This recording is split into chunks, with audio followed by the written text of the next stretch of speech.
The French are here and they have a revolution on their hands. Citroen is taking it slow but steady in India with the promise of launching one new product every year.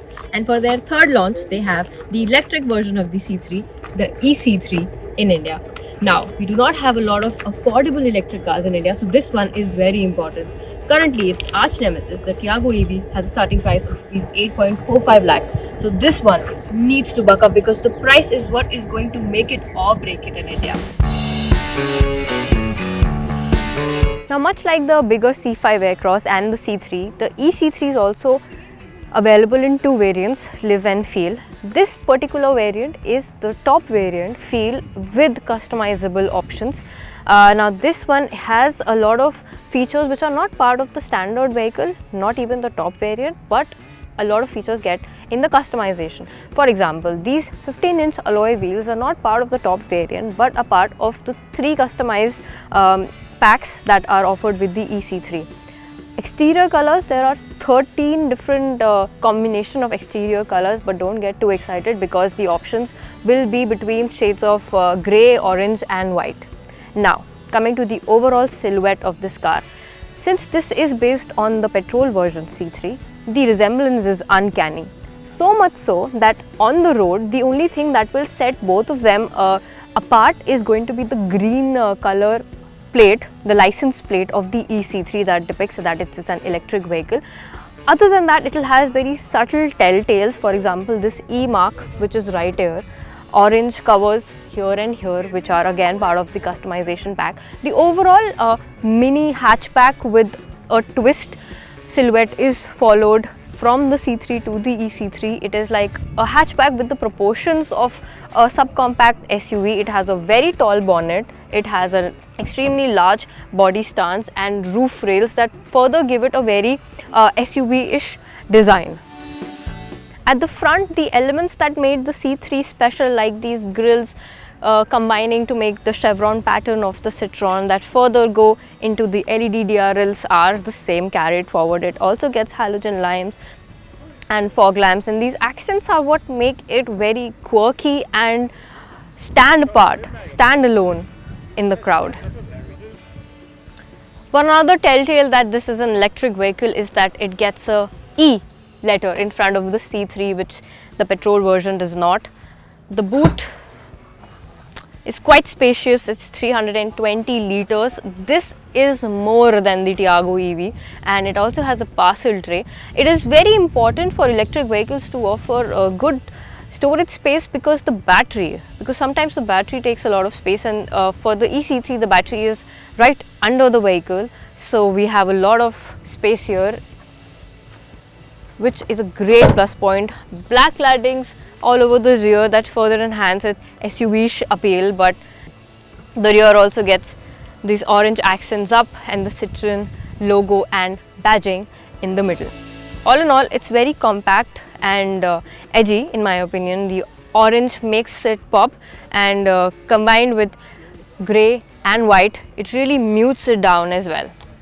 Battery duties are through a 29.2 kilowatt-hour battery pack that claims to charge in just 57 minutes from 10 to 80% using a DC fast charger. It also gets an electric motor that produces 57 PS of power and 143 Nm of torque. Top speed is limited at 107 km per hour, and 0 to 60 kmph of sprint takes 6.8 seconds. So it's not particularly very quick, but yes, it does support DC fast charging, and that is good if it needs to be placed in that station. And did you hear that? That was the EC3 just zooming past. Well, this is the charging port. It opens from inside. It gets ports for the DC fast charging. One very good thing about the particular EC3 is that it gives an option of charging your vehicle using a 15 ampere plug. The same plug that we use to charge our laptops can be used to charge your car. However, it is very slow, as slow as it can be in that particular power zone, and it takes 10 hours 30 minutes to take it from 10% to 80% using the 15 ampere charger. Now I understand the conjecture around new brands entering India. This is only their third product. But one reason why I've been continuously comparing it to Tata Tiago EV is because the battery warranty is the same as the offered by Tata on the Tiago EV, which is actually more. 140,000 kilometers or 7 years, whichever was earlier for the EC3, and I think that is really commendable. 3 years warranty for the vehicle and 100,000 kilometers warranty for the electric motor. Now, since we have addressed the battery and the charging, how can we not mention the most important thing associated with any electric vehicle, and that is the range? Well, Citroen with this EC3 has claimed a range of 320 kilometers on a single charge, and that is MIDC certified. However, the real world range, although we've not tested it because we've got a very limited time for it, 260 kilometers or 270 kilometers if you're driving very restrictively. It is actually designed in a way that it will give you a lot of mileage. It does not even have a sport mode per se. It is standard and eco. And the good part is the claim mileage is actually 5 kilometers more than the Tiago EV. If the orange of this interior is coming at you and making you worry a little bit, let me ease you and tell you that this is part of the customization pack that I mentioned at the exterior, and you can get this one in grey as well. Now, coming to more standard versions of this interior, the seats are printed and in a combination of black and with orange stitching. The main attraction, however, is a 26 centimeter or 10.2 inch touchscreen infotainment system with Android Auto and Apple CarPlay. However, I don't know what is the problem with Citroen's reverse parking camera, because this also does not have a reverse parking camera. It has sensors but no camera. Now, one of my favorite bits, which can also be polarizing for consumers, is this.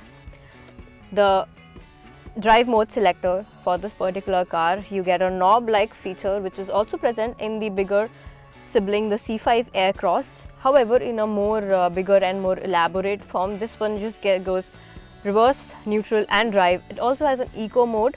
It has two driving modes, eco and standard. Once you set off the car, it's in standard mode. If you want to save more charge, you can switch it into eco and just go. It gets a manual handle. It does not get an armrest, but it does get cubby holes here at the front. It gets no wireless charging. It has manual controls for AC, for volume, and it also gets a USB cable right up here.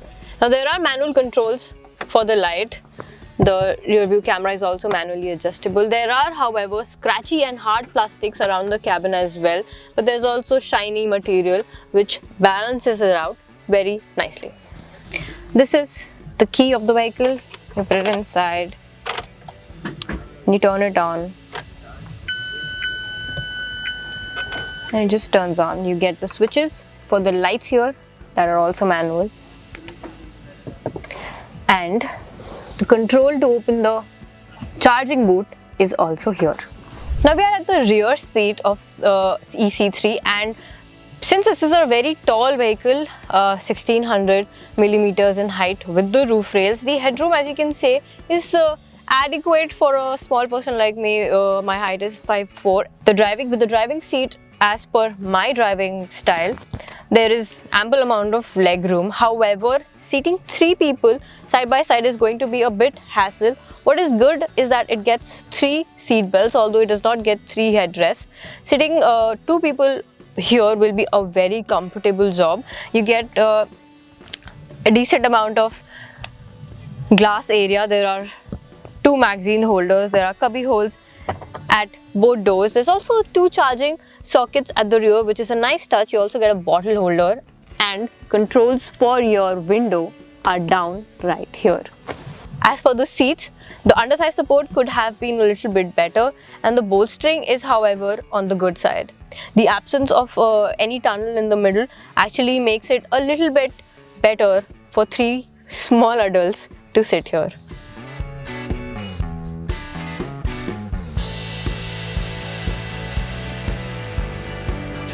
Okay, now we have completed the first test lap of the WAPCO track here in Chennai. We are testing the Citroen eC3, the electric counterpart of its C3 hatchback, petrol hatchback. It is primarily being positioned as your daily driver, as your family car, as an individual's daily route and means of transport for work, for trips, leisurely activities, and etc. Now, since I've not mentioned it enough that the prices are not yet revealed, we can actually figure out what it should be. Because the Tiago EV, where it is being positioned in the market right now, is the most affordable hatchback, most affordable electric hatchback at a starting price of rupees 8.45 lakhs. Now, coming to the EC3. Well, it is okay. We are at 1 kilometer straight stretch of the Wagpo track. So let's gun it out. Okay, yes, it goes all the way to 107 and then it starts to lose it, which actually is more than enough for this size and stature for the car. A tight corner here. It handles beautifully. I cannot complain about the handling. They have managed to balance out the battery so beautifully on this car that you don't actually feel that it's disproportionate or it's lugging at one side. The body roll is controlled well too. Now, obviously, we are on a racetrack. This is not real life conditions, and there are no speed bumps and no potholes. So for that, we really have to take it out soon. But high speed stability and control is quite impeccable. I have to say that this is in size bigger than the Tiago EV, as I've mentioned, and it goes more towards the punch section. It has a very subcompact SUV-ish stance, but it handles extremely well. Cornering is not a problem at all. I'm cornering this at 60 while they've limited it at 30. I'm not very proud of that, but look how beautifully it handles itself. Now, there's one more thing, that there is no actual pin you to the seat sort of a mechanism at any point in time. Even if you gun it like really hard, it will never just like get off like an arrow, but it has a very linear power delivery. It takes its time. So cornering is what it enjoys most. Maybe not high speeding, and that's pretty much all right.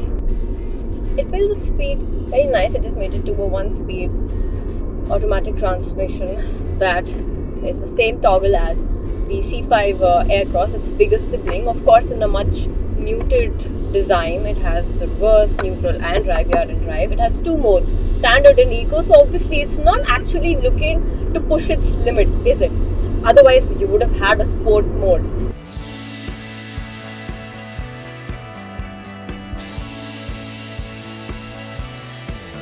Very difficult and tricky to give the verdict of a vehicle whose price you don't even know. Now here's us hoping that they position it between 10 to 12 lakhs and kill the competition instead of killing the product, because what the country needs right now is affordable electric cars, and this just could be it. But if you are in the market to buy an electric vehicle that could be your daily driver, as well as something that you like to take up on the hills and on the highway and a little bit out of the city, the Citroen eC3 might be your pick, even if they price it a lakh above what we expect.